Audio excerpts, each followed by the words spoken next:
Welcome to Gradient. Parts of evolution എന്ന chapter നമ്മൾ പഠിച്ചുകൊണ്ടിരുന്നത് ഇന്നത്തേത് രണ്ടാമത്തെ ക്ലാസ്സാണ്. ഒന്നാമത്തെ ക്ലാസ് നിങ്ങളെല്ലാവരും കണ്ടിട്ടുണ്ടാകുമെന്ന് വിശ്വസിക്കുന്നു. കണ്ടിട്ടില്ലെങ്കിൽ എന്ത് ചെയ്യുക, താഴെ ഡിസ്ക്രിപ്ഷനിൽ പ്ലേലിസ്റ്റ് ഉണ്ട്. ആ പ്ലേലിസ്റ്റിൽ പോയിട്ട് മുന്നത്തെ ക്ലാസ് കണ്ടിട്ട് ഈ ഒരു ക്ലാസ് കാണുക. ഇനി ആദ്യമായിട്ടാണ് ചാനൽ കാണുന്നതെങ്കിൽ ചാനൽ സബ്സ്ക്രൈബ് ചെയ്യുക. ക്ലാസ്സിൽ ഇഷ്ടപ്പെട്ടാൽ ലൈക്ക് ചെയ്യുക, ഫ്രണ്ട്സിന് ഷെയർ ചെയ്ത് കൊടുക്കുക. നോട്ട് കിട്ടാൻ വേണ്ടി എന്ത് ചെയ്യണം, താഴെ ഡിസ്ക്രിപ്ഷനിലുള്ള ടെലഗ്രാം ചാനൽ ജോയിൻ ചെയ്യുകയോ അല്ലെങ്കിൽ മുകളിൽ കാണുന്ന വാട്സാപ്പ് നമ്പറിൽ മെസ്സേജ് അയക്കുകയോ ചെയ്താൽ ഞാൻ എന്ത് ചെയ്യാം, നോട്ട്സ് അയച്ചു തരാം. അതിൽ ഏറ്റവും നല്ലത് നിങ്ങൾ ടെലഗ്രാമിൽ ജോയിൻ ചെയ്യുക എന്നുള്ളതാണ്. അതാകുമ്പോൾ നിങ്ങൾക്ക് അവിടെ ഈ ചാപ്റ്റർ അതുപോലെ തന്നെ ഫിസിക്സ്, കെമിസ്ട്രി ആ രണ്ട് വിഷയങ്ങളിലെയും നമ്മൾ ഇതുവരെ തീർത്ത എല്ലാ ചാപ്റ്റേഴ്സിൻ്റെയും നോട്ട് നമ്മുടെ ചാനലിൽ അപ്ലോഡ് ചെയ്തിട്ടുണ്ട്. അത് നിങ്ങൾക്ക് എന്ത് ചെയ്യാം, ഫ്രീ ആയിട്ട് ഡൗൺലോഡ് ചെയ്ത് എടുക്കാം. അപ്പോൾ നമുക്ക് 2 ദിവസമായിട്ട് ക്ലാസ്സുകൾ അപ്ലോഡ് ചെയ്യാൻ പറ്റിയില്ല. എന്താ കാരണം എന്ന് വെച്ചാൽ നിങ്ങൾക്ക് തന്നെ അറിയാമല്ലോ അല്ലേ, മഴയാണ്, കാറ്റാണ്. ഏതാണ്ട് ഒരു 1.5 ദിവസമായിട്ട് ഇവിടെ കറണ്ട് ഇല്ലായിരുന്നു. ഇന്നാണ് ഇപ്പോഴാണ് കറണ്ട് വന്നത്. അപ്പോൾ അതുകൊണ്ടാണ് ക്ലാസ്സുകൾ കഴിഞ്ഞ ദിവസമൊന്നും അപ്ലോഡ് ചെയ്യാത്തത്. ഓക്കെ, അല്ലാതെ വേറൊന്നും അല്ല കാര്യം. ഓക്കെ, അപ്പോൾ നമുക്ക് എന്ത് ചെയ്യാം, സ്റ്റാർട്ട് ചെയ്യാം. അപ്പോൾ പാർട്സ് ഓഫ് എവല്യൂഷൻ നമ്മൾ ഇതിനു മുമ്പ് എന്തോരെ പറഞ്ഞ് നിർത്തിയത്, 2 തിയറികളെ പറ്റി പറഞ്ഞ് നിർത്തി അല്ലേ. ലാമാർക്കിസവും അതുപോലെ തന്നെ എന്താണ് ഡാർവിനിസത്തെ പറ്റിയിട്ടുമാണ് നമ്മൾ പറഞ്ഞത്. അതിൽ ലാമാർക്കിൻ്റെ തിയറി എന്തായിരുന്നു, ഇൻഹെറിറ്റൻസ് ഓഫ് അക്വേർഡ് ക്യാരക്ടേഴ്സ് അല്ലേ. ഈ പറയുന്ന ഒരു ഓർഗാനിസം അതിൻ്റെ ലൈഫ് ടൈമിൽ അക്വയർ ചെയ്യുന്ന ഒരു ക്യാരക്ടർ, ആ ക്യാരക്ടർ എന്ത് ചെയ്യുന്നു, അതിൻ്റെ കുട്ടിയിലേക്ക് ട്രാൻസ്ഫർ ചെയ്ത് കൊടുക്കുന്നു. അതാണ് ഇൻഹെറിറ്റൻസ് ഓഫ് അക്വേർഡ് ക്യാരക്ടർ എന്ന് നമ്മളവിടെ പറയുന്നത്. എന്നാൽ അത് തെറ്റാണെന്നുള്ളത് നമുക്ക് പിന്നീട് മനസ്സിലായി. എന്നാൽ അടുത്ത് വന്നതാണ് ഡാർവിനിസം അല്ലേ. ഡാർവിൻ എന്ത് ചെയ്തു, ആ ഐലൻഡിലെ ഫിഞ്ചസിൻ്റെ എക്സാമ്പിൾ വെച്ചിട്ട് അദ്ദേഹം പഠിച്ച കാര്യങ്ങൾ വെച്ചിട്ട് പറഞ്ഞ തിയറിയാണ് എന്ത്, തിയറി ഓഫ് നാച്ചുറൽ സെലക്ഷൻ. അതിലെന്താ പറഞ്ഞത്, ഓർഗാനിസങ്ങൾ എപ്പോഴും റീപ്രൊഡ്യൂസ് ചെയ്യുന്നത് കൂടുതൽ ഓവർ പ്രൊഡക്ഷൻ നടക്കുന്നു. ഈ പ്രൊഡ്യൂസ് ചെയ്യുന്ന ഓഫ്സ്പ്രിങ്സിനകത്ത് വേരിയേഷൻസ് ഉണ്ടാകും. ഈ വേരിയേഷനുള്ള ഓഫ്സ്പ്രിങ്സിനിടയിൽ എന്തുണ്ടാകും, സ്ട്രഗിൾ ഫോർ എക്സിസ്റ്റൻസ് ഉണ്ടാവും. അതിലെപ്പോഴും സർവൈവ് ചെയ്യുന്നത് എന്തായിരിക്കും, ആ എൻവയോൺമെൻറ്റിന് പറ്റുന്ന ആ ക്യാരക്ടർ ആർക്കാണോ ഉള്ളത് അവനായിരിക്കും എന്ത് ചെയ്യുന്നത്, അവിടെ സർവൈവ് ചെയ്യുന്നത്. അങ്ങനെ ഈ സർവൈവ് ചെയ്ത് വരുന്നതിന് നാച്ചുറൽ എന്ത് ചെയ്യുന്നു, സെലക്ട് ചെയ്യുന്നു. അതാണ് നമ്മൾ പറഞ്ഞു നിർത്തിയത്. അപ്പോൾ ആ പറഞ്ഞ തിയറിയുടെ പേര് ഡാർവിനിസം. പക്ഷേ ഡാർവിൻ്റെ പ്രശ്നം എന്താണെന്ന് വെച്ച് കഴിഞ്ഞാൽ, ഡാർവിൻ അറിയില്ലായിരുന്നു ഇത് എന്തുകൊണ്ടാണ് ഈ വേരിയേഷൻ ഉണ്ടാകുന്നത്. ഓവർ പ്രൊഡക്ഷൻ ഒക്കെ മനസ്സിലാക്കാം, പക്ഷേ എന്തുകൊണ്ടാണ് ഓർഗാനിസങ്ങൾക്കിടയിൽ വേരിയേഷൻ ഉണ്ടാകുന്നത് എന്നുള്ള കാര്യം അറിയില്ലായിരുന്നു. മ്യൂട്ടേഷനെ പറ്റി അറിയില്ലായിരുന്നു, ജെനറ്റിക്സിനെ പറ്റിയിട്ട് അദ്ദേഹത്തിന് അറിയില്ലായിരുന്നു. അപ്പോൾ ഈ പറഞ്ഞ കാര്യങ്ങളൊക്കെ കൂടെ കൊണ്ടുവന്ന് ഒന്ന് അപ്ഡേറ്റ് ചെയ്യുകയാണ് നമ്മൾ, ഡാർവിനിസത്തിനെ അപ്ഡേറ്റ് ചെയ്യും. നമ്മുടെ മൊബൈലിലൊക്കെ സോഫ്റ്റ്വെയർ അപ്ഡേറ്റ് വരത്തില്ലേ, പുതിയ കാര്യങ്ങൾ വരുന്ന പോലെ കാലങ്ങൾ കഴിഞ്ഞപ്പോൾ നമ്മൾ പുതിയ അറിവുകൾ നേടിയെടുത്തു. ഈ നേടിയെടുത്ത അറിവുകൾ എങ്ങോട്ട് ഇൻകോർപ്പറേറ്റ് ചെയ്തു, ഡാർവിനിസത്തിലോട്ട് കൊണ്ടുവന്നപ്പോൾ നമുക്ക് കിട്ടിയതാണ് നിയോ ഡാർവിനിസം. അതായത് ഡാർവിനിസത്തിനുണ്ടായിരുന്ന കുറച്ച് ക്രിറ്റിസിസം എന്താണെന്ന് വെച്ച് കഴിഞ്ഞാൽ, അദ്ദേഹത്തിന് ഈ പറയുന്ന വേരിയേഷൻ ഉണ്ടാകുന്നതിൻ്റെ റീസൺ അന്ന് എക്സ്പ്ലെയിൻ ചെയ്യാനൊന്നും സാധിച്ചില്ല. എന്നാൽ പിന്നീട് നമുക്ക് മനസ്സിലായത്, നമ്മുടെ ഗ്രിഗർ ജോൺ മെൻഡലിൻ്റെ എക്സ്പെരിമെൻറ്റിലൂടെ നമ്മൾ ജെനറ്റിക്സ് എന്ന് പറയുന്ന ഒരു ബ്രാഞ്ചിലോട്ട് വന്നു. അങ്ങനെ ക്രോമസോംസ് ഉണ്ടെന്നും ഈ പറയുന്ന ജെനറ്റിക്സ്, ഈ പറയുന്ന ജീൻസ് ഹെറിഡിറ്റി എന്ന് ചെയ്യുന്നു ഓഫ്സ്പ്രിങ്സിലോട്ട് കിട്ടുന്നതെന്നും വേരിയേഷൻ ഉണ്ടാകുന്നതെന്നും വേരിയേഷൻ എങ്ങനെ സെക്ഷൽ റീപ്രൊഡക്ഷൻ നടക്കുന്ന സമയത്ത് നമ്മുടെ ക്രോമസോമുകൾ അങ്ങോട്ടും ഇങ്ങോട്ടും ക്രോസ് ഓവർ ചെയ്യുന്നെന്നും അതിലൂടെ എന്ത് ചെയ്യുന്നു, വേരിയേഷൻ ഉണ്ടാകുന്നു എന്നൊക്കെ നമ്മൾ പിന്നീട് മനസ്സിലാക്കി. അപ്പോൾ ആ പറഞ്ഞ കാര്യങ്ങളൊക്കെ കൂടെ എങ്ങോട്ട് ഇൻകോർപ്പറേറ്റ് ചെയ്തു, അല്ലെങ്കിൽ എങ്ങോട്ട് ആഡ് ചെയ്തു, ഡാർവിനിസത്തിലോട്ട് ആഡ് ചെയ്തു. അപ്പോൾ നമുക്ക് കിട്ടി നിയോ ഡാർവിനിസം. അതിനോടൊപ്പം നമ്മുടെ ജെനറ്റിക്സ്, പിന്നെ പാലിയന്തോളജി, അതുപോലെ എൻവയോൺമെൻറ്റൽ സയൻസിൻ്റെയൊക്കെ വളർച്ച, നമുക്ക് ഈ പറയുന്ന വിഷയത്തെപ്പറ്റി കൂടുതൽ തെളിവുകളും അപ്ഡേറ്റുകളും കിട്ടുകയും അങ്ങനെ നമ്മൾ നിയോ ഡാർവിനിസത്തിലേക്ക് എത്തുകയും ചെയ്തു. അപ്പോൾ എന്താ നിയോ ഡാർവിനിസം എന്ന് ചോദിച്ചാൽ ഒറ്റ വാക്കിൽ എന്ത് ഉത്തരം പറയാമെന്ന് പറഞ്ഞാൽ ഇവിടെ നോക്കിയാൽ മതി. It is A modern version of Darwin's theory of evolution അല്ലേ. ഡാർവിൻസ് എവല്യൂഷൻ തിയറിയുടെ ഒരു മോഡേൺ വെർഷനാണ് എന്തെന്ന് പറയുന്നത്, നിയോ ഡാർവിനിസം എന്ന് പറയുന്നത്. എന്തെന്ന് പറയുന്നത്, നിയോ ഡാർവിനിസം എന്ന് പറയുന്നത്. എൻ്റെ ഈ പറയുന്ന മൗസ് ഇവിടെ നിൽക്കുന്നില്ല, അത് ഈ പറയുന്ന ചരിഞ്ഞ സ്ഥലത്തൂടെ ഓടിക്കളിക്കുകയാണ്. അതുകൊണ്ടാണ് ഇടയ്ക്കിടയ്ക്ക് വേറൊരു സ്ക്രീന് കയറി വരുന്നത്. കണ്ടോ, വെച്ച് കൈവിടുമ്പോഴത്തേക്ക് ഇതങ്ങ് ചിറകി പോവുകയാണ്. എന്താ ചെയ്യുക, അപ്പോൾ നോക്കിക്കോ. ഇപ്പോൾ നിയോ ഡാർവിനിസം എന്ന് വെച്ചാൽ എന്താണ്, it is A modern version of Darwin's theory of evolution. അതിനകത്ത് എന്താണ്, പുതിയ സയൻറ്റിഫിക് തിയറികളൊക്കെ എന്ത് ചെയ്തു, അതിനകത്തോട്ട് നമ്മൾ കൊണ്ട് വന്നു. അതായത് ഇപ്പോൾ നമുക്ക് നോക്കിക്കഴിഞ്ഞാൽ എന്താണ്, നമ്മുടെ സർവൈവ് നോക്കി മെൻ്റലിൻ്റെ ലോ ഓഫ് ഇൻഹെറിറ്റൻസ് കൊണ്ടുവന്നു, മോഡേൺ ജെനറ്റിക്സ് കൊണ്ടുവന്നു. അതുപോലെ തന്നെ നമുക്ക് ഈ പറയുന്ന വേരിയേഷൻ ഉണ്ടാകുന്നത് ഈ കോമ്പിനേഷനിലൂടെയാണെന്ന്, ക്രോസിംഗ് ഓവറിലൂടെയാണെന്നൊക്കെ ഉള്ള കാര്യങ്ങൾ കൂടെ ചേർത്തപ്പോൾ കിട്ടിയത് നിയോ ഡാർവിനിസം. ഓക്കെ ആണല്ലോ, സെറ്റാണല്ലോ. എങ്കിൽ നമുക്ക് അടുത്ത് വന്നിരിക്കുന്നത് എന്താണെന്ന് വെച്ച് കഴിഞ്ഞാൽ, ഈ ഒരു ഭാഗം ഇത് വായിക്കുമ്പോൾ നമ്മൾ എന്താ മനസ്സിലാക്കേണ്ടതെന്ന് വെച്ച് കഴിഞ്ഞാൽ നോക്കിയോ, ഈ മൗസിന് ഞാൻ മിക്കവരുടെ കളയും കേട്ടോ. നോക്കിയോ, ഈ ഒരു ഭാഗം ഇവിടെ ഇത് പെട്ടെന്ന് വായിക്കുമ്പോൾ നിങ്ങൾക്ക് ഇത് എന്തുമായിട്ട് ബന്ധപ്പെട്ടിട്ടാണെന്നുള്ള ഒരു ഐഡിയ ഞാൻ നോക്കിയെടുത്ത് കളയാൻ പോകുന്നു ഈ കൊണ്ടാകത്തിന്. ശരി, അടങ്ങിയത് മൗസേ അവിടെ. ഓക്കെ, അപ്പോൾ ഈ ഒരു സാധനം വായിക്കുമ്പോൾ നിങ്ങൾക്ക് എന്താ ഇവിടെ മനസ്സിലാവേണ്ടതെന്ന് വെച്ച് കഴിഞ്ഞാൽ, അല്ലെങ്കിൽ ഇവിടെ നിന്ന് നമുക്ക് എന്ത് ചോദ്യമാണ് വരുന്നതെന്ന് വെച്ച് കഴിഞ്ഞാൽ നോക്കിയോ, ഇവിടെ നിന്ന് നമുക്ക് വരാൻ പോകുന്ന ചോദ്യം, എവല്യൂഷൻ നമ്മുടെ മോഡേൺ മെഡിസിനിൽ എങ്ങനെയാണ് യൂസ്ഫുൾ ആയിട്ട് മാറുന്നത്, എവല്യൂഷൻ നമ്മുടെ മോഡേൺ മെഡിസിനിൽ എങ്ങനെയാണ് യൂസ്ഫുൾ ആയിട്ട് മാറുന്നത്, അല്ലെങ്കിൽ എവല്യൂഷണറി ക്ലിനിക്കൽ മെഡിസിൻ എന്താണ് എന്ന രീതിയിലായിരിക്കും ഇവിടെ നിന്നുള്ള ചോദ്യങ്ങൾ വരുന്നത്. നമ്മൾ എവല്യൂഷൻ പഠിച്ചു തുടങ്ങിയത് തന്നെ ബാക്ടീരിയയുടെ എക്സാമ്പിൾ, വൈറസിൻ്റെ ബാക്ടീരിയയുടെ എക്സാമ്പിൾ പറഞ്ഞിട്ടാണ്. അപ്പോൾ അത് നമ്മൾ ഈ പറഞ്ഞ എവല്യൂഷൻ അതുമായിട്ടുള്ള ബന്ധം എന്താണ്, അതിനൊരു കൺക്ലൂഷൻ സ്റ്റേറ്റ്മെൻ്റ് ആണ് ഇവിടെ കൊടുത്തേക്കുന്നത്. അപ്പോൾ ഇവിടുന്ന് പരീക്ഷയ്ക്ക് എന്ത് ചോദ്യം വരുമെന്ന് ചോദിച്ചാൽ, ഈ പറയുന്ന എവല്യൂഷനും മോഡേൺ മെഡിസിൻ തമ്മിലുള്ള വ്യത്യാസം എന്താണെന്ന് വെച്ച് കഴിഞ്ഞാൽ നോക്കിയോ, മോഡേൺ മെഡിസിന് നമുക്ക് എവല്യൂഷനായിട്ടുള്ള ബന്ധം എന്താണെന്ന് വെച്ച് കഴിഞ്ഞാൽ നോക്കിയേ, the modern research uses the idea of evolution in the field of medicine. ഇതിനാണ് നമ്മൾ എന്ത് വിളിക്കുന്നത്, എവല്യൂഷണറി ക്ലിനിക്കൽ മെഡിസിൻ എന്ന് പറയുന്നത്. ഇത് ഡോക്ടേഴ്സിനെ ഹെൽപ്പ് ചെയ്യും. എന്തിനൊക്കെ ഹെൽപ്പ് ചെയ്യും? ഒന്ന്, നമ്മളിതിപ്പോൾ പറയും ഡ്രഗ് റെസിസ്റ്റൻസ്, ഓർമ്മയുണ്ടല്ലോ. അതായത് ഒരു ബാക്ടീരിയ അല്ലെങ്കിൽ ഒരു വൈറസ് സമയം കഴിയും തോറും അതിലെന്ത് ചെയ്യുന്നു, ഇത്തരത്തിലുള്ള മാറ്റങ്ങൾ വരുന്നു, അത് ഇവോൾവ് ചെയ്ത് വരുന്നു. അപ്പോൾ ഈ പറയുന്ന ബാക്ടീരിയയുടെ മുന്നേയുള്ള എവല്യൂഷനെ പറ്റി നമുക്ക് പഠിച്ചു കഴിഞ്ഞാൽ അതനുസരിച്ച് നമുക്ക് പുതിയ മെഡിസിൻസ് ഡെവലപ്പ് ചെയ്യാനായിട്ട് പറ്റും. അതായത് നോക്കി, bacteria and viruses evolve over time and can become resilient to medicines. നമ്മളത് പറഞ്ഞു. Studying their evolution help in making new and better medicines. അല്ലേ, നമുക്ക് എവല്യൂഷനെ പറ്റി പഠിക്കുമ്പോൾ ഇത് ഏത് രീതിയിലാണ് പോകുന്നത്, എങ്ങോട്ടാണ് മ്യൂട്ടേഷൻ പോകുന്നത്, അപ്പോൾ അത് നമ്മൾ തടയണമെങ്കിൽ എന്ത് മെഡിസിൻ ഉപയോഗിക്കണം എന്നൊക്കെ പറയാനായിട്ട് പറ്റും. അതുപോലെ പേഴ്സണലൈസ്ഡ് മെഡിസിനിലും നമുക്ക് എവല്യൂഷൻ യൂസ് ചെയ്യാൻ പറ്റും. അതായത് ഇപ്പോൾ ഒരാൾക്കൊരു അസുഖം വന്നു, അപ്പോൾ അയാളുടെ കുടുംബത്തിലുള്ള മറ്റുള്ളവരെ പറ്റി നമ്മൾ അറിയുകയാണെങ്കിൽ, അല്ലെങ്കിൽ മുന്നേയുള്ള തലമുറയിലുള്ളവരെ പറ്റി അറിയുകയാണെങ്കിൽ അവർക്ക് വന്ന അസുഖങ്ങൾ ഈ വ്യക്തിക്ക് വരാൻ സാധ്യത ഉണ്ടെങ്കിൽ അതെങ്ങനെ പ്രിവെൻറ്റ് ചെയ്യാം, അങ്ങനെയുള്ള കാര്യങ്ങളെ പറ്റി നമുക്ക് മനസ്സിലാക്കാൻ പറ്റും. ഇപ്പോൾ ഡയബറ്റീസ് എന്ന് പറയുന്ന കാര്യം, അല്ലേ, അച്ഛനും അമ്മയ്ക്ക് ഡയബറ്റീസ് ഉണ്ടെങ്കിൽ കുട്ടിക്ക് ഏതാണ്ട് 50% ഡയബറ്റീസ് വരാനുള്ള സാധ്യത ഉണ്ടെന്നാണ് പറയുന്നത്. സിക്കിൾ സെൽ അനീമിയ എന്ന് പറയുന്ന രോഗം, അതും ഇതുപോലെ എന്ത് ചെയ്യുന്നു, ട്രാൻസ്ഫർ ചെയ്ത് വരുന്നതാണ്. അതുപോലെ നമ്മുടെ ഹീമോഫീലിയ എന്ന് പറയുന്ന രോഗം, നമ്മുടെ രക്തം കട്ട പിടിക്കാൻ ബുദ്ധിമുട്ടുണ്ടാകുന്ന ഹീമോഫീലിയ എന്ന് പറയുന്ന രോഗം, ഇതൊക്കെ ജനറ്റിക്കലി ട്രാൻസ്ഫറായി വരാൻ സാധ്യതയുള്ള രോഗങ്ങളാണ്. അപ്പോൾ അത്തരം രോഗങ്ങളെ തടയുന്നതിനൊക്കെ എന്ത് ചെയ്യും, നമുക്ക് പേഴ്സണൽ മെഡിസിൻ എന്ന് പറയുന്ന ഒരു ബ്രാഞ്ച് ഉണ്ട്. അതായത് എന്ത് പറ്റും, the doctor study the DNA and the families genetical history. പഠിക്കുമ്പോൾ നമുക്ക് അതിൽ നിന്ന് കാര്യങ്ങൾ മനസ്സിലാക്കാൻ പറ്റും. അതെന്ത് ചെയ്യും, പേഴ്സണലൈസ്ഡ് ട്രീറ്റ്മെൻറ്റുകൾ നമുക്കൊരു ഒരാൾക്ക് കൊണ്ടുവരാനായിട്ടൊക്കെ നമുക്ക് പറ്റും. അപ്പോൾ അതാണ് ഇതിൻ്റെ യൂസ് എന്ന് പറയുന്നത്. അതായത് നമ്മൾ DNA സ്റ്റഡീസും ആർട്ടിഫിഷ്യൽ ഇൻ്റലിജൻസ് പോലുള്ള ടെക്നോളജികൾ ഉപയോഗിച്ച് നമുക്ക് കൂടുതലായിട്ട് അസുഖങ്ങളെ പറ്റി പഠിക്കാനും അതിനെ ട്രീറ്റ് ചെയ്യാനും പറ്റും. അപ്പോൾ അതാണ് ഇവിടെ പറയുന്നത്, അല്ലേ. Many modern researchers are being conducted related to evolution. Evolutionary clinical medicine അതിനൊരു ഉദാഹരണമാണ്. എവല്യൂഷണറി ക്ലിനിക്കൽ മെഡിസിൻ നമ്മൾ എന്ത് ചെയ്യുന്നു, എവല്യൂഷനെയും മെഡിസിനെയും തമ്മിൽ കമ്പൈൻ ചെയ്യുന്നു. ഇവിടെയാണ് എക്സാമ്പിൾ പറയുന്നുണ്ട് നമ്മുടെ ബാക്ടീരിയയുടെയും വൈറസിൻ്റെയും കാര്യം, അതുപോലെ പേഴ്സണലൈസ്ഡ് മെഡിസിനെ പറ്റിയിട്ടും. അപ്പോൾ ഇത് പറയുമ്പോൾ ഈ ഒരു ഭാഗം ഇവിടെ കട്ടാവുകയാണ്. നമ്മുടെ അടുത്ത് ഇങ്ങോട്ട് പോകാൻ പോവാണ്, വീണ്ടും നമ്മുടെ എവല്യൂഷനിലോട്ട് പോകാൻ പോവുകയാണ്. അപ്പോൾ ഇതുവരെ പറഞ്ഞ കാര്യത്തിൽ ഡൗട്ടൊന്നുമില്ലല്ലോ. നമ്മളിന്ന് സ്റ്റാർട്ട് ചെയ്തത് നിയോ ഡാർവിനിസം എന്താണെന്ന് പറഞ്ഞുകൊണ്ടാണ്. ഡാർവിൻ്റെ തിയറിയെ തന്നെ നമ്മൾ അതിൻ്റെ ഡാർവിന് വിട്ടുപോയ, അല്ലെങ്കിൽ ഡാർവിൻ എന്ന് പറയാൻ പറ്റാത്ത പോയിന്റുകൾ കൂടെ ആഡ് ചെയ്ത് അതിനെ ഒരു എന്താണ് നമ്മളെന്താ പറയാൻ പറ്റുന്നത്, ഒരു തെറ്റില്ലാത്ത ഒന്നാക്കി മാറ്റി, അല്ലേ. അൺക്രിട്ടിക്കലി റാഷണലൈസ് ചെയ്തു എന്ന് വെച്ചാൽ ഇനി അതിനകത്ത് നമുക്ക് തർക്കിക്കാനൊന്നും പറ്റത്തില്ല, അല്ലെങ്കിൽ തർക്കിക്കുമ്പോൾ ഉണ്ടായിരുന്ന പോയിന്റുകളൊക്കെ ക്ലിയർ ചെയ്തുകൊണ്ട് ഡാർവിനിസത്തിന് നമ്മൾ അപ്ഡേറ്റ് ചെയ്തു. അതിൻ്റെ പേര് നിയോ ഡാർവിനിസം. ഡാർവിൻ അറിഞ്ഞുകൂടാത്ത ജെനറ്റിക്സും പാലിയന്തോളജിയൊക്കെ കൊണ്ടുവന്ന് നമ്മളതിനെ ക്ലിയർ ആക്കി. അടുത്ത് നമ്മൾ പഠിച്ചത് എവല്യൂഷനും നമ്മുടെ മോഡേൺ റിസർച്ചുമായിട്ടുള്ള ബന്ധമാണ്. അതായത് എവല്യൂഷൻ നമ്മൾ മോഡേൺ കാലത്ത് പഠിക്കുന്ന എന്തിനെന്ന് ചോദിച്ചാൽ ഇത്തരം ഉപയോഗങ്ങളൊക്കെ ഉണ്ട്. എവല്യൂഷണറി ക്ലിനിക്കൽ മെഡിസിൻ ആയിക്കോട്ടെ, അതുപോലെ പേഴ്സണലൈസ്ഡ് മെഡിസിൻ ബ്രാഞ്ച് ആയിക്കോട്ടെ, അവിടെയൊക്കെ നമുക്ക് എവല്യൂഷനെ പറ്റി പഠിക്കുന്നത് വളരെയധികം യൂസ്ഫുൾ ആണ്. അങ്ങനെയാണെങ്കിൽ നമുക്ക് എവല്യൂഷനെ പറ്റി പഠിക്കാനായിട്ട് സഹായിക്കുന്ന ഒരാളെ പറ്റി നോക്കാം. അയാളുടെ പേരാണ് എവല്യൂഷൻ ട്രീ എന്ന് പറയുന്നത്. എന്തുവാണ് എവല്യൂഷൻ ട്രീ എന്ന് പറയുന്നത്, അല്ലെങ്കിൽ എവല്യൂഷണറി ട്രീ എന്ന് വിളിക്കും. എന്താണ് എവല്യൂഷണറി ട്രീ എന്ന് വെച്ച് കഴിഞ്ഞാൽ, നമ്മൾ കണക്ട് ചെയ്യുകയാണ്. നിങ്ങൾ ഈ ക്രൈം സിനിമകളൊക്കെ കാണുമ്പോഴേ അതിനകത്ത് ഈ വലിയ ബോർഡിനകത്ത് ഈ പ്രതിയായിട്ട് കണക്ട് ചെയ്യുന്ന ലിങ്കുകളൊക്കെ ഇങ്ങനെ നൂല് വെച്ച് ഇങ്ങനെ കെട്ടി പോകുന്നതൊക്കെ ചിലപ്പോൾ ശ്രദ്ധിച്ചിട്ടുണ്ടായിരിക്കും. ക്രൈം ത്രില്ലർ സിനിമകളൊക്കെയാണ്, ഡിറ്റക്റ്റീവായിട്ടുള്ള സിനിമകളിലൊക്കെയാണ് നമ്മൾ കൂടുതൽ കാണുന്നത്. അതുപോലെ ഈ ഓർഗാനിസത്തെയും അതിൻ്റെ എവല്യൂഷനെ പറ്റി കണക്ട് ചെയ്യാനായിട്ട് നമ്മളിങ്ങനെ കണക്ട് ചെയ്ത് പോയപ്പോഴാണ് നമുക്ക് ഇതുപോലത്തെ ഒരു എവല്യൂഷണറി ട്രീ കിട്ടിയത്. അതായത് നമ്മൾ ഇന്ന് കാണുന്ന animals, fungus, plant, protista, archaea, bacteria, ഇതിൻ്റെയൊക്കെ പൂർവികരാരാണ്, പൂർവികരെങ്ങനെയായിരുന്നു എന്ന് നമ്മൾ പഠിച്ച് പോയപ്പോൾ നമ്മൾ കണ്ടൊരു കാര്യം എന്ന് വെച്ച് കഴിഞ്ഞാൽ, ഈ കാണുന്ന എല്ലാ ഓർഗാനിസത്തിനും ഒരു കോമൺ ആയ ഒരു ആൻസിസ്റ്റർ ഉണ്ട്. ആരുണ്ട്? ഒരു കോമൺ ആയ ആൻസിസ്റ്റർ ഉണ്ട്. അതിനാണ് നമ്മൾ LUCA എന്ന് വിളിക്കുന്നത്. എന്തെന്ന് വിളിക്കുന്നത്? LUCA. ഈ നീല ഡോട്ടാണ് LUCA എന്ന് പറയുന്നത്.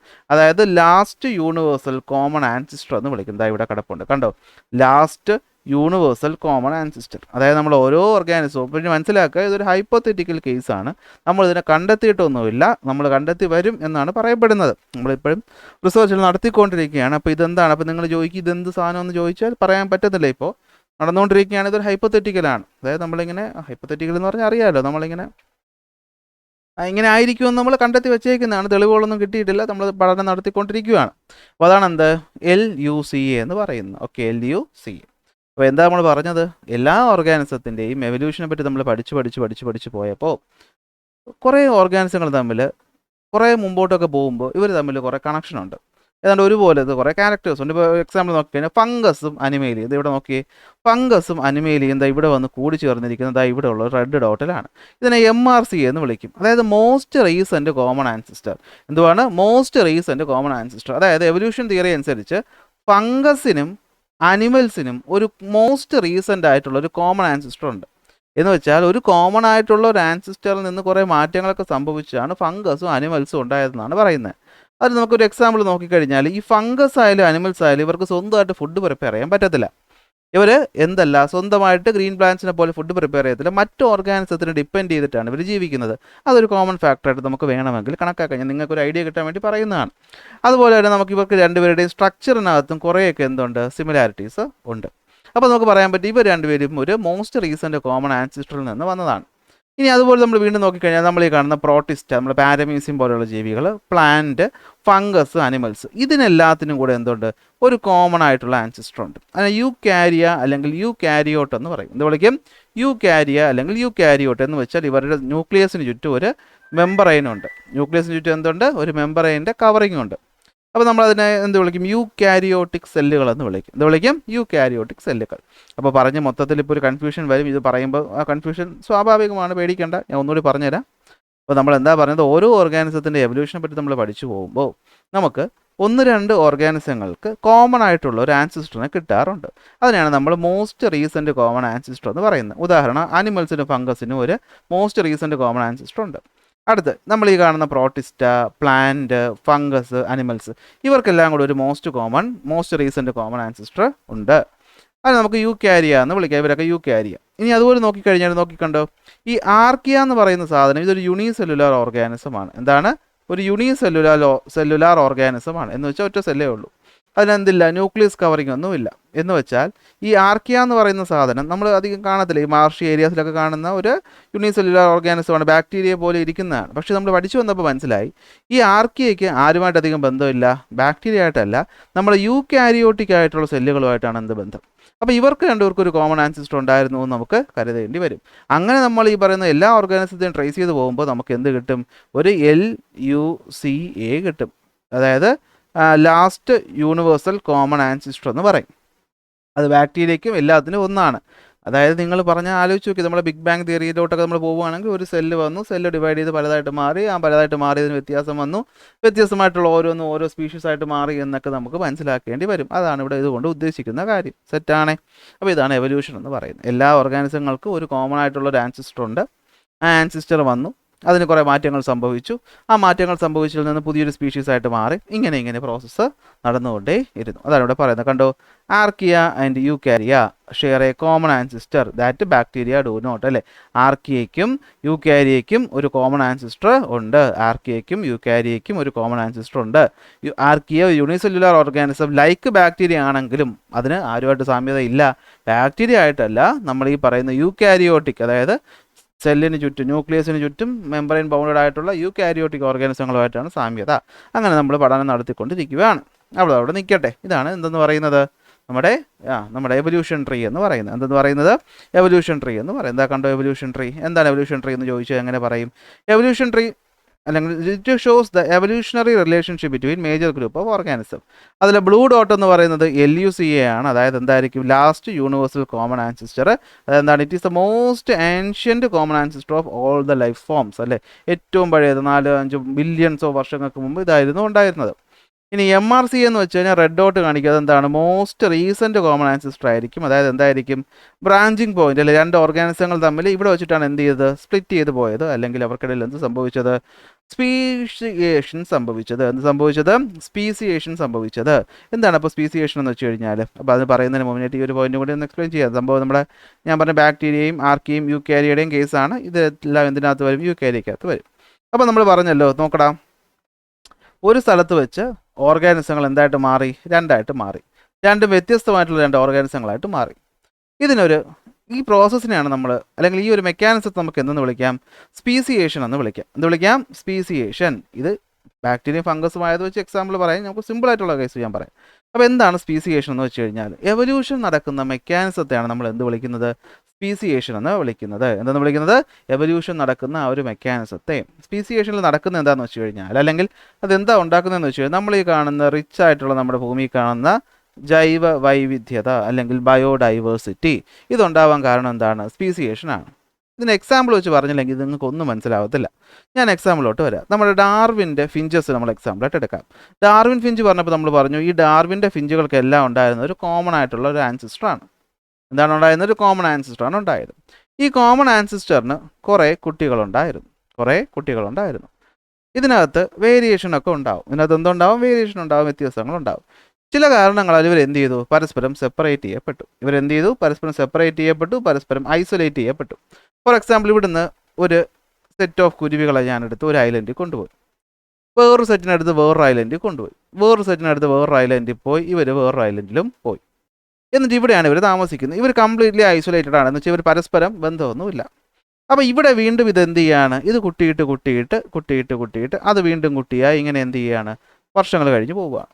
അപ്പോൾ ഈ ഐലൻഡിൻ്റെ ആവശ്യം എന്താണോ, അല്ലെങ്കിൽ ഈ ഐലൻഡിൻ്റെ സാഹചര്യം എന്താണോ, അതിന് ഉതകുന്ന രീതിയിലുള്ള ആൾക്കാരായിരിക്കും നേച്ചർ എന്ത് ചെയ്യുന്നത്? സെലക്ട് ചെയ്യുന്നത്. ഫോർ എക്സാമ്പിൾ, കാക്ടസ് ഉള്ളിടത്ത് കൂർത്ത ബീക്കുള്ള ഫിഞ്ചുകൾ വളർന്നു, ബാക്കിയുള്ളതൊക്കെ കുത്തുകെട്ടി ചത്തുപോയി.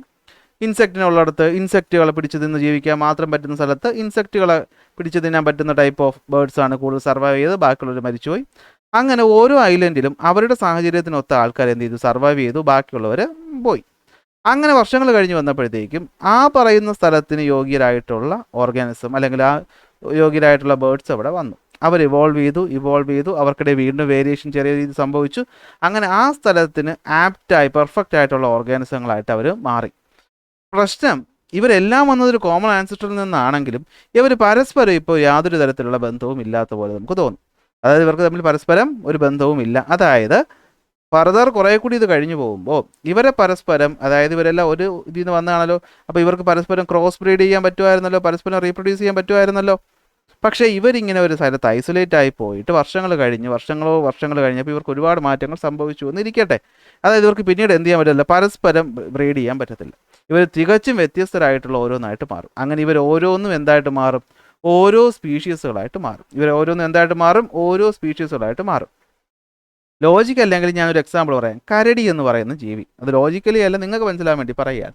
ഒരു കരടി ഉണ്ടായിരുന്നു. കരടിക്ക് 2 മക്കളുണ്ടായിരുന്നു. ഓക്കെ, 2 കരടികൾ.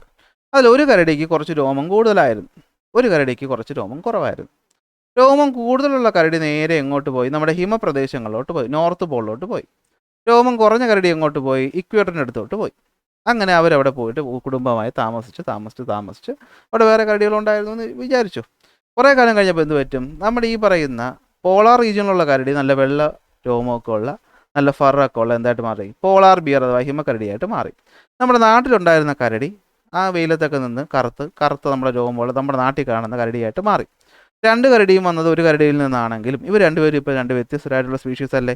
പോളാർ കരടി ഒന്ന്, സാധാ കരടി ഒന്ന്. ഈ ഒരു ലോജിക്ക്, ഇതിനെയാണ് നമ്മൾ സ്പീസിയേഷൻ എന്ന് പറയുന്നത്. ഇത് കേട്ട ഒരു ബയോളജി പഠിച്ച ആൾക്കാരാണെങ്കിൽ എന്നെ ഓടിച്ചെടുത്താലും ഞാൻ നിങ്ങൾക്ക് മനസ്സിലാവാൻ വേണ്ടി പറഞ്ഞു തന്നെയാണ്. ഇതിനെ നമ്മൾ എന്ത് വിളിക്കും? സ്പീസിയേഷൻ എന്ന് പറയും. അതായത് ഒരു സ്പീഷീസ്, അതിന് കോമൺ ആയിട്ടുള്ള 2 പേരുണ്ട്. ഇവിടെ നോക്കിക്കോ, അതാണ് ഇനി പറയുമ്പോൾ നിങ്ങൾക്ക് ഒരു ഐഡിയ കിട്ടും. നോക്കിക്കോ, although members of a population can produce offsprings with differences through reproduction, they remain as a single species. അല്ലേ? ഇപ്പോൾ ഇവിടെ നോക്കിക്കഴിഞ്ഞാൽ രോമമുള്ള കരടിയും രോമം ഇല്ലാത്ത കരടിയും ഉണ്ടായത് ഒരേ കരടിയിൽ നിന്നാണ്. 2 പേരും തമ്മിൽ റീപ്രൊഡ്യൂസ് ചെയ്ത് പോകാനായിട്ടൊക്കെ പറ്റും. അതായത് അവരിപ്പോൾ എന്താണ്? ഒരു സ്പീഷീസ് ആണ്. ഇനി if the members of a population get isolated, ഇവർ ഐസൊലേറ്റഡ് ആയി പോവുകയാണ്, പരസ്പര ബന്ധമില്ലാതെ ദൂരെ 2 സ്ഥലങ്ങളിലോട്ട് പോവുകയാണ്. From each other by ecological or other factors, പല ഫാക്ടേഴ്സ് കൊണ്ട് നടന്നോട്ടെ. ഇനി അവിടെ എത്തിക്കഴിയുമ്പോൾ മ്യൂട്ടേഷനിലൂടെ, നാച്ചുറൽ സെലക്ഷനിലൂടെ, ജീൻ റീകോമ്പിനേഷനിലൂടെ എക്സെട്ര ഉള്ള കാര്യങ്ങൾ നടക്കുകയും എന്ത് പറ്റുന്നു? അവർക്ക് പലതരം വേരിയേഷൻ ഉണ്ടാവുകയും ഈ വേരിയേഷൻ അക്യുമുലേറ്റ് ചെയ്യുകയും ചെയ്യുന്നു.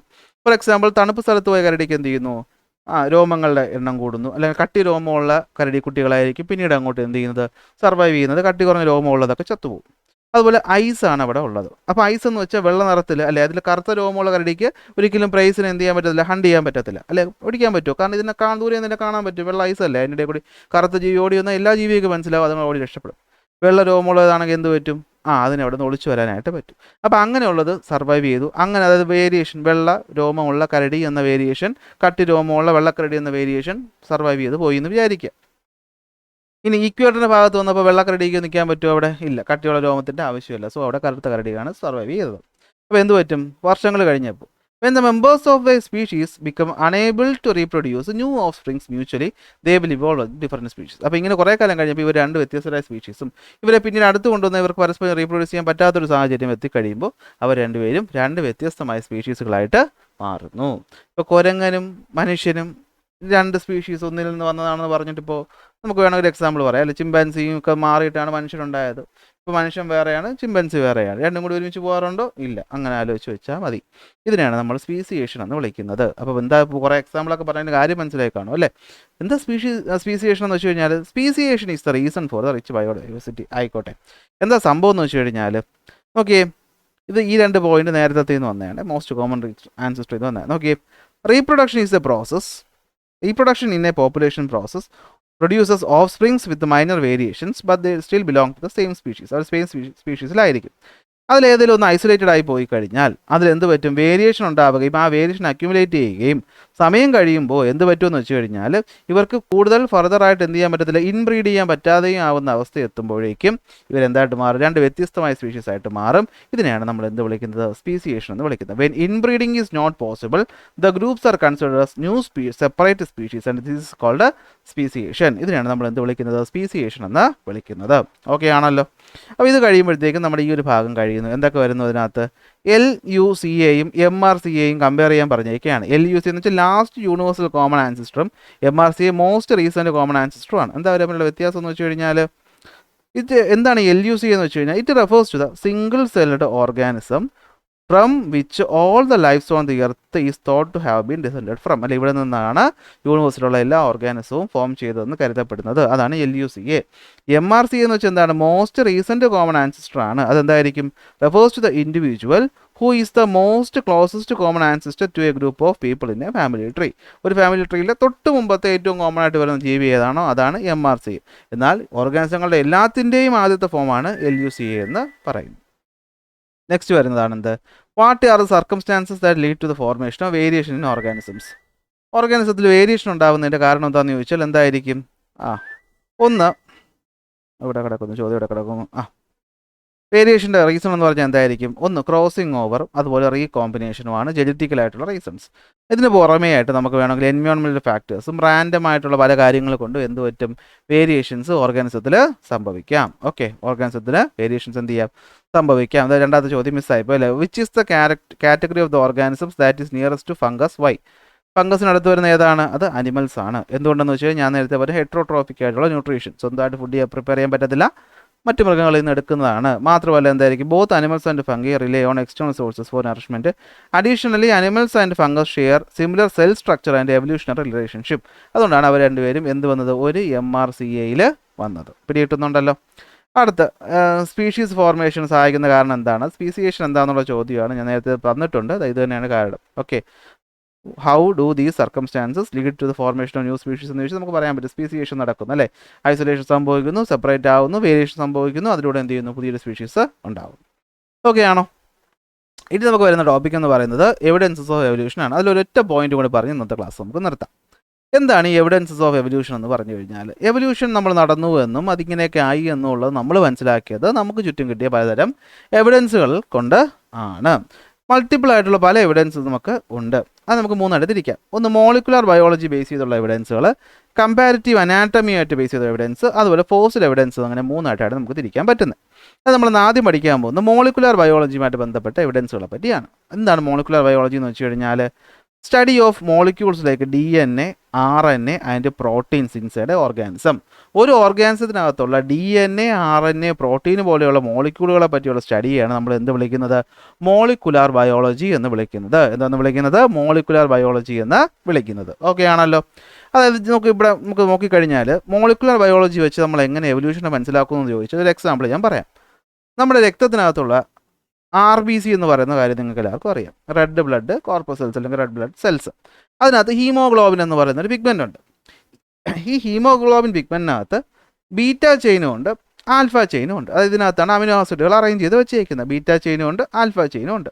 നമ്മൾ ഈ ബീറ്റ ചെയിൻ എന്ന് പറയുന്ന ചെയിനിനെ എന്ത് ചെയ്യുവാണ്? കമ്പയർ ചെയ്യുവാണ്. ആരുമായിട്ട്? മറ്റ് കുറച്ച് നമുക്ക് നമ്മുടെ ആൻസിസ്റ്റർ ആവാൻ ചാൻസ് ഉള്ള കുറച്ച് ആൾക്കാരുമായിട്ട് എന്ത് ചെയ്യുവാണ്? കമ്പയർ ചെയ്യുകയാണ്. ഫോർ എക്സാമ്പിൾ ചിമ്പാൻസി, ഗൊറില്ല, പിന്നെ ഒരു ബന്ധമില്ലാത്ത റാറ്റ്. കമ്പയർ ചെയ്തപ്പോൾ നമുക്ക് മനസ്സിലായ ഒരു കാര്യം എന്ന് വെച്ച് കഴിഞ്ഞാൽ നമ്മളുടെയും ചിമ്പൻസിയുടെയും ആർ ബി സിയിലുള്ള ബീറ്റ സെൽ എന്ന് പറയുന്നത് സിമിലർ ആണ്. അതായത് നോക്കിയേ, difference in the amino acid of the beta chain compare to humans നോക്കിയപ്പോൾ ചിമ്പൻസിൽ അത് 0 എന്ന് വെച്ചാൽ എക്സാക്ട്ലി നമുക്കും ചിമ്പൻസിക്കും എന്തുവാണ്? ബീറ്റ ചെയിൻ എന്ന് പറയുന്നത് സിമിലർ ആണ്. അപ്പോൾ നമ്മൾ രണ്ടുപേരും ഒരേ ഡിസെൻഡൻസ് ആയാലും അല്ലെങ്കിൽ ഒരേ ഇതിൽ നിന്ന് വന്നവരാണെന്ന് പറഞ്ഞാൽ തെറ്റുണ്ടോ? ഇല്ല. ഗൊറില്ലയ്ക്ക് വെറും ഒരു എണ്ണത്തിൻ്റെ വ്യത്യാസമേ ഉള്ളൂ. പക്ഷേ എലിയിൽ 31 എണ്ണത്തിൻ്റെ വ്യത്യാസമുണ്ട്. അപ്പോൾ എന്താ അതിൻ്റെ അർത്ഥം? എലിയുമായിട്ട് നമുക്ക് വലിയ ബന്ധമൊന്നും ഇല്ല എന്ന് ലോജിക്കലി നമുക്ക് മനസ്സിലാക്കാൻ പറ്റത്തില്ലേ? അതവിടെ പറയാം. നോക്കിയേ, all the living organism uses DNA as the genetic material. അതുകൊണ്ട് തന്നെ നമുക്ക് എന്ത് ചെയ്യാൻ പറ്റും? ഇവർക്കൊക്കെ ഒരു കോമൺ ഒറിജിൻ ഉണ്ടെന്ന് പറയാൻ പറ്റും. ഏത്? LUCA പറഞ്ഞില്ലേ, ലാസ്റ്റ് യൂണിവേഴ്സൽ കോമൺ ആൻസിസ്റ്റർ എന്ന് പറയുന്ന എക്സാമ്പിൾ ഇതാ. ഇവർക്ക് എല്ലാവർക്കും എന്തുണ്ട്? DNA ഉണ്ട്. അപ്പോൾ DNA ഉണ്ടെങ്കിൽ ആദ്യം എന്തോ ഒന്നിന് DNA ഉണ്ടായിരുന്നു, അത് പാസ് ഓൺ ചെയ്തല്ലേ നമുക്ക് വന്നത്. അങ്ങനെ DNAയുടെ പ്രോട്ടീൻ സീക്വൻസിൻ്റെയൊക്കെ വ്യത്യാസം വെച്ച് നമുക്ക് എവല്യൂഷൻ പ്രൂവ് ചെയ്യാൻ പറ്റും. അതിലാദ്യം നമ്മൾ ചെയ്യുന്നത് beta chain of the haemoglobin എടുത്തിട്ടാണ്. അപ്പോൾ ബീറ്റ ചെയിൻ നമുക്ക് നോക്കിക്കഴിഞ്ഞാൽ ഹീമോഗ്ലോബിനകത്ത് കാണുന്ന ഒരു പ്രോട്ടീനിൻ്റെ അറേഞ്ച്മെൻ്റ് ആണ് ബീറ്റ സെല്ലും ആൽഫ സെല്ലും. അതിൽ ബീറ്റ സെല്ല് ഓഫ് RBC എടുത്ത് നമ്മൾ നോക്കിയപ്പോൾ ചിമ്പാൻസിക്ക് നമ്മളുമായിട്ട് ഒരു വ്യത്യാസവും ഇല്ല. 0 ഡിഫറൻസ് എന്ന് വെച്ചാൽ നമ്മളുമായിട്ട് ഒരു വ്യത്യാസവും ഇല്ല എന്നാണ് അർത്ഥം. ഗൊറില്ലയ്ക്കാണെങ്കിൽ 1, എലിക്കാണെങ്കിൽ 31 ഇനി അത് നമുക്ക് എന്താണ് അനുമാനിക്കാൻ പറ്റുന്നതെന്ന് വെച്ച് കഴിഞ്ഞാൽ നോക്കണം. Pure amino acid differences indicates A closer evolutionary relationship. അല്ലേ? അമിനോ ആസിഡുകളുടെ വ്യത്യാസം എന്ന് പറയുന്ന കുറയുമ്പോൾ അവ സിമിലർ ആവുകയാണ്. അല്ലേ? നമ്മൾ തമ്മിൽ വ്യത്യാസമുണ്ടോ? ഇല്ല. വ്യത്യാസം ഇല്ലെങ്കിൽ നമ്മൾ സിമിലർ അല്ലേ? ആലോചിക്കുക. അപ്പോൾ നമ്മളും ചിമ്പൻസിയും തമ്മിൽ ഈ പറയുന്ന എക്സാമ്പിൾ എടുത്തപ്പോഴത്തേക്കും ഒരു വ്യത്യാസവും ഇല്ല. അപ്പോൾ നമ്മൾ രണ്ടുപേരും തമ്മിൽ എവല്യൂഷണറി റിലേഷൻഷിപ്പ് ഉണ്ട് എന്ന് നമുക്ക് പറയേണ്ടതായിട്ട് വരും. Greater the difference indicates more distant relationship. For example rat. നമ്മൾ റാറ്റുമായിട്ട് വലിയ ബന്ധമൊന്നും ഇല്ല. അപ്പോൾ ഇത്തരം എക്സാമ്പിൾ വെച്ചുകൊണ്ട് നമുക്ക് എന്ത് ചെയ്യാൻ പറ്റും? ഈ റിലേഷൻഷിപ്പ് എക്സ്പ്ലെയിൻ ചെയ്യാനായിട്ട് പറ്റും. Okay, which organism has the most evolutionary relationship with humans എന്ന് ചോദിച്ചാൽ നമ്മൾ പറയും ചിമ്പൻസിക്കാണ്. അല്ലേ? ആർക്കാണ്? ചിമ്പൻസിക്കാണ്. കാരണം നമ്മുടെയും ചിമ്പൻസിയുടെയും RBCയിലെ ബീറ്റ ചെയിൻ എടുത്തപ്പോൾ അവർ തമ്മിൽ വ്യത്യാസമൊന്നും ഇല്ലായിരുന്നു. 2, which organism has a distant evolution relationship with human? റാറ്റാണ്. കാരണം റാറ്റിന് 31ഓളം പ്രോട്ടീൻ അറേഞ്ച്മെൻറ്റ് വ്യത്യാസം വന്നു. അപ്പോൾ നമ്മളുമായിട്ട് വ്യത്യാസം ഉണ്ട്. ഇപ്പോൾ നമുക്ക് പറയാൻ പറ്റും, how does molecular biology help to find out the evolutionary relationship among organism എന്ന് ചോദിച്ചാൽ നിങ്ങൾ പറയാൻ പറ്റൂലേ? പറ്റും. എന്താണ്? Molecular biology help to compare the DNA sequences and amino acid sequences in protein across species. അല്ല, ഓരോ സ്പീഷീസുകളിലെയും DNAയും RNAയും പ്രോട്ടീനെയും പറ്റിയിട്ടുള്ള സ്റ്റഡിയാണ് നമ്മൾ ഈ പറയുന്ന മോളിക്കുലർ ബയോളജി നടത്തുന്നത്. അപ്പോൾ ഈ വ്യത്യാസങ്ങൾ റിലേഷൻഷിപ്പ് നമുക്ക് മനസ്സിലാക്കാനായിട്ട് പറ്റും. റിലേഷൻഷിപ്പ് കൂടുമ്പോൾ വ്യത്യാസം കുറയും. റിലേഷൻഷിപ്പ് കൂടുമ്പോൾ നമ്മൾ തമ്മിൽ എവല്യൂഷണറി ബന്ധമുണ്ട് എന്ന് നമുക്ക് സ്ഥാപിച്ചെടുക്കേണ്ടതായിട്ട് വരും. ഇവിടെ നോക്ക്, ചിമ്പൻസി, മനുഷ്യൻ, ഗൊറില്ല, കുരങ്ങൻ, മങ്കി. നോക്ക് സിമിലാരിറ്റീസ് നോക്ക്. നമ്മൾ ചിമ്പൻസി നമ്മളും തമ്മിൽ നോക്കി ഏതാണ്? നോക്കി, the percentage of matching of the chimpanzees DNA sequences with DNA sequences other ഓർഗാനിസത്തിൽ ചിമ്പൻസി കഴിഞ്ഞാൽ അടുത്ത് ഏറ്റവും സാമ്യമുള്ള ആർക്കുമായിട്ടാണ്? മനുഷ്യനും ചിമ്പൻസിയുമായിട്ടാണ് സാമ്യമുള്ളത്. അപ്പോൾ നമ്മുടെ പൂർവികരാണ് ചിമ്പൻസികളെന്ന് പറഞ്ഞാൽ നമുക്ക് എന്ത് ചെയ്യേണ്ടി വരും? അത് അക്സെപ്റ്റ് ചെയ്യേണ്ടതായിട്ട് വരും. ഗൊറില്ലയായിട്ട് അത്രത്തോളം ഇല്ല. ഗൊറില്ലയെക്കാളും കൂടുതൽ സാമ്യം ആരുമായിട്ടാണ്? നമ്മൾ ഹ്യൂമൻസുമായിട്ടാണ്. പക്ഷേ നമ്മുടെ സാധാരണ കുരങ്ങനുമായിട്ട് നല്ല വ്യത്യാസമുണ്ട്. സോ ചിമ്പൻസിയിൽ നിന്ന് മനുഷ്യൻ വന്നു എന്നുള്ള കാര്യങ്ങൾ നമുക്ക് എവല്യൂഷണറി ശരിയായിട്ട് മനസ്സിലാക്കേണ്ടി വരും. ഇനി വരുന്നതെന്ന് വെച്ച് കഴിഞ്ഞാൽ കമ്പാരിറ്റീവ് അനാറ്റമിയാണ്. അത് കുറച്ച് പറയാനുണ്ട്. അത് നമുക്ക് അടുത്ത ക്ലാസ്സിൽ പഠിക്കാം. ലെങ്ത് ഒരുപാട് കൂടുതലാകുമ്പോൾ ബോറടിക്കും. അപ്പോൾ ഇന്നത്തെ ക്ലാസ്സിൽ പഠിപ്പിച്ച കാര്യങ്ങളൊക്കെ നിങ്ങൾക്ക് മനസ്സിലായി കാണുമെന്ന് വിശ്വസിക്കുന്നു. അടുത്ത ക്ലാസ്സിൽ അടുത്ത ടോപ്പിക്കായിട്ട് കാണാം.